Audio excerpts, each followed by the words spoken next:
नमस्कार मित्रांनो, स्वागत आहे तुमचं आयुष एडिट यूट्यूब चॅनलमध्ये. मित्रांनो, स्टार प्रवाहावरील घरोघरी मातीच्या चुली या मालिकेमध्ये भन्नाट असा ट्विस्ट पाहायला आपल्याला मिळत आहे. मित्रांनो, ऐश्वर्याच्या प्लॅनमध्ये जानकी पूर्णपणे अडकल्याचे दिसत आहे.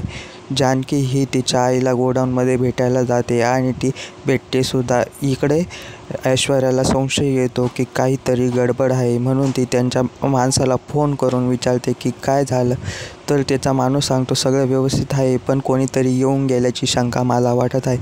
तर मग ऐश्वर्या तेथून जानकीच्या आईला म्हणजे लताबाईला ते अजून हलवते आणि दुसरीकडे नेऊन ठेवते आणि तिथे एक मोबाईल ठेवते. त्याच्यात ती व्हिडिओ काढून ठेवते. तो व्हिडिओ पाहून जानकीला डायरेक्ट धक्का बसतो आणि ती जमिनीवरती कोसळते. चक्कर येते तिला.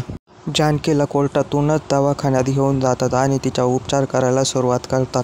इकडे ऐश्वर्या बंगला आणि प्रॉपर्टी विकायच्या प्लॅनमध्ये असते आणि बिल्डरला फोन लावते. इकडे सारंग ह्या सगळ्या गोष्टी ऐकतो आणि त्याला पश्चाताप होतो आणि तो रडत रडत अश्रू गाळत गाळत हॉस्पिटलमध्ये जातो आणि जानकी आणि ऋषिकेशची माफी मागतो. आता हे सर्व प्रकरण कशा प्रकारे निस्तरेल हे बघणे मजेशीर असेल. तुम्हाला काय वाटतं कमेंटमध्ये सांगा.